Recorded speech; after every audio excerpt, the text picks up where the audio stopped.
जय माता दी। आप सभी का हमारे YouTube चैनल पर हार्दिक स्वागत है। आज शुक्रवार को सुने धन समृद्धि देने वाली माता अन्नपूर्णा की पौराणिक कथा।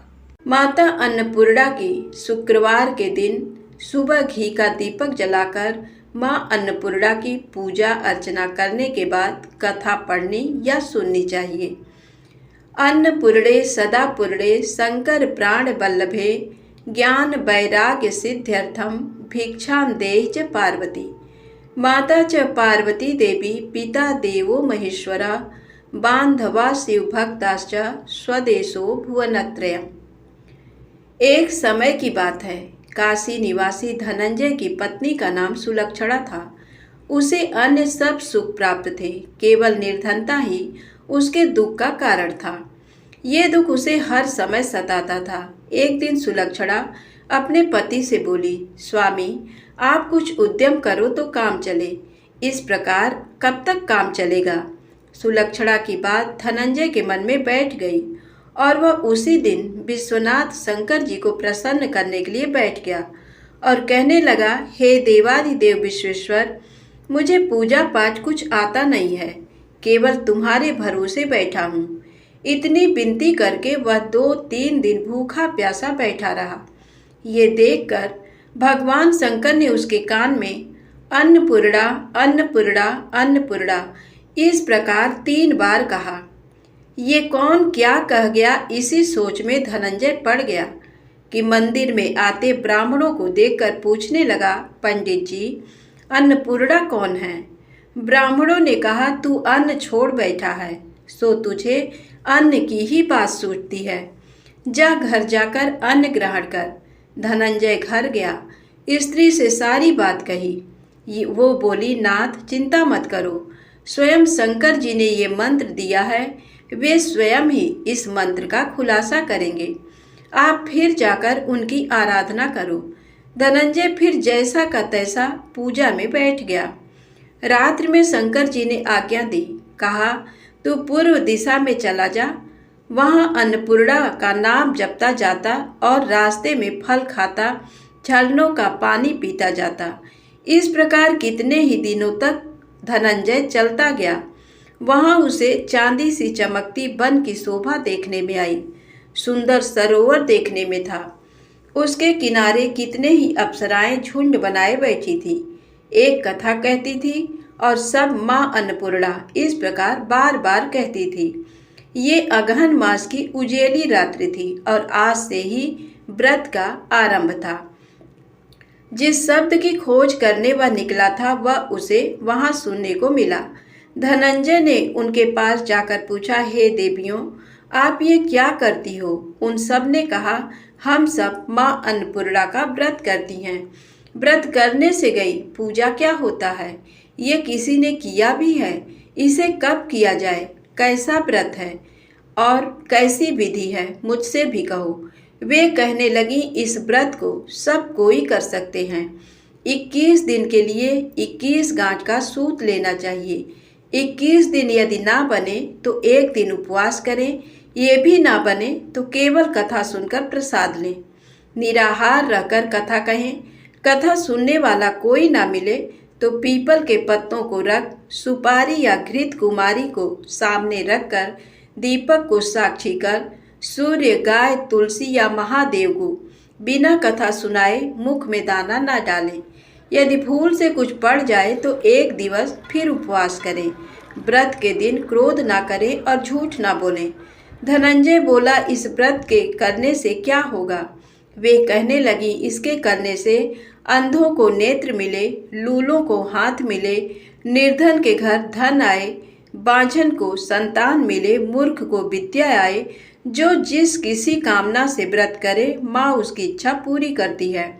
वह कहने लगा, बहनों, मेरे भी धन नहीं है, विद्या नहीं है, कुछ भी तो नहीं है। मैं तो दुखिया ब्राह्मण हूँ, मुझे इस व्रत का सूत दोगी? उन्होंने कहा, हाँ भाई, तेरा कल्याण हो, मैं तुझे सूत दूंगी। ले, इस व्रत का मंगल सूत्र ले। धनंजय ने व्रत किया। व्रत पूरा हुआ, तभी सरोवर में से 21 खंड की सुवर्ण सीढ़ी हीरा मोती जड़ी हुई प्रकट हुई। धनंजय जय अन्नपूर्णा अन्नपूर्णा कहता जाता था। इस प्रकार कितनी ही सीढ़ियां उतर गया तो क्या देखता है कि करोड़ों सूर्य से प्रकाशमान अन्नपूर्णा का मंदिर है। उसके सामने सुवर्ण सिंहासन पर माता अन्नपूर्णा विराजमान है। सामने भिक्षा हेतु शंकर भगवान खड़े हैं। देवांगनाएं चमर डुलाती हैं। कितनी ही हथियार बांधे पहरा देती हैं। धनंजय दौड़कर जगदम्बा के चरणों में गिर गया। देवी उसके मन का क्लेश जान गई। धनंजय कहने लगा, माता आप तो अंतर्यामिनी हो, आपको अपनी दशा क्या बताऊं। माता बोली, मेरा व्रत किया है, जा संसार तेरा सत्कार करेगा। माता ने धनंजय की जिह्वा पर बीज मंत्र लिख दिया। अब तो उसके रोम रोम में विद्या प्रकट हो गई। इतने में क्या देखता है कि वह काशी विश्वनाथ के मंदिर में खड़ा है। माँ का वरदान ले धनंजय घर आया। सुलक्षणा से सभी बातें कही। माता जी की कृपा से उसके घर में संपत्ति उमड़ने लगी। छोटा सा घर बहुत बड़ा गिना जाने लगा। जैसे शहद के छत्ते पर मक्खियां जमा होती हैं, उसी प्रकार अनेक सगे संबंधी आकर उसकी बड़ाई करने लगे। कहने लगे, इतना धन और इतना बड़ा घर, पर संतान नहीं तो इस कमाई का भोग कौन करेगा। सुलक्षणा से संतान नहीं है, इसलिए तुम दूसरा विवाह करो। अनिच्छा होते हुए भी धनंजय को दूसरा विवाह करना पड़ा और सती सुलक्षणा को सौत का दुख उठाना पड़ा। इस प्रकार दिन बीतते गए। फिर नए बंधन से बंधे पति से सुलक्षणा ने कहलाया कि हम व्रत के प्रभाव से सुखी हुए हैं, इस कारण ये व्रत छोड़ना नहीं चाहिए। ये माता जी का प्रताप है जो हम इतने संपन्न और सुखी हैं। सुलक्षणा की बात सुन धनंजय उसके यहाँ आया और व्रत में बैठ गया। नई बहू को इस व्रत की खबर नहीं थी।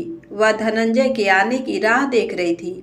दिन बीतते गए और व्रत पूर्ण होने में 3 दिवस बाकी थे कि नई बहू को खबर पड़ी।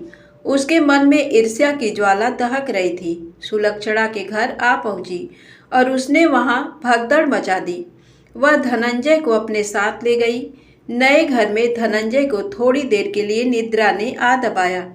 इसी समय नई बहू ने उसका व्रत का सूत तोड़कर आग में फेंक दिया। अब तो माता जी का कोप जाग गया। घर में अकस्मात आग लग गई। सब कुछ जलकर खाक हो गया। सुलक्षणा जान गई और पति को फिर अपने घर ले आई। नई बहू रूठकर पिता के घर जा बैठी। पति को परमेश्वर मानने वाली सुलक्षणा बोली, नाथ घबराना नहीं, माता जी की कृपा अलौकिक है। पुत्र कुपुत्र हो जाता है पर माता कुमाता नहीं होती। अब आप श्रद्धा और भक्ति से आराधना शुरू करो, वे जाकर हमारा कल्याण करेंगी। धनंजय फिर माता के पीछे पड़ गया। फिर वहीं सरोवर सीढ़ी प्रकट हुई, उसमें माँ अन्नपूर्णा कहकर वह उतर गया। वहां जा माता जी के चरणों में बंदन रुदन करने लगा। माता प्रसन्न हो बोली, ये मेरी स्वर्ण की मूर्ति ले, उसकी पूजा करना, तू फिर सुखी हो जाएगा। जा, तुझे मेरा आशीर्वाद है। तेरी स्त्री सुलक्षणा ने श्रद्धा से मेरा व्रत किया है, उसे मैंने पुत्र दिया है। धनंजय ने आंखें खोली तो खुद को काशी विश्वनाथ के मंदिर में खड़ा पाया। वहां से फिर उसी प्रकार घर को आया। इधर सुलक्षणा के दिन चढ़े और महीने पूरे होते ही पुत्र का जन्म हुआ। गांव में आश्चर्य की लहर दौड़ गई। मानता आने लगा। इस प्रकार उसी गांव के निसंतान सेठ के पुत्र होने पर उसने माता अन्नपूर्णा का मंदिर बनवा दिया। उसमें माता जी धूमधाम से पधारी, यज्ञ किया और धनंजय को मंदिर के आचार्य का पद दे दिया। जीविका के लिए मंदिर की दक्षिणा और रहने के लिए बड़ा सुंदर सा भवन दिया। धनंजय स्त्री पुत्र सहित वहां रहने लगा। माता जी की चढ़ावे में भरपूर आमदनी होने लगी। उधर नई बहू के पिता के घर डाका पड़ा, सब लूट गया। वे भीख मांगकर पेट भरने लगे। सुलक्षणा ने ये सुना तो उन्हें बुला भेजा, अलग घर में रख लिया और उनके अन्न वस्त्र का प्रबंध कर दिया। धनंजय, सुलक्षणा और उसका पुत्र माता जी की कृपा से आनंद से रहने लगे। माता जी ने जैसे इनके भंडार भरे वैसे सबके भंडार भरे। बोलिए अन्नपूर्णा माता की जय। धन्यवाद। दोस्तों, वीडियो पसंद आई हो तो कृपया चैनल को लाइक सब्सक्राइब अवश्य करें। माता अन्नपूर्णा आपके घर भी धन भंडारे भर दें। जय माता दी।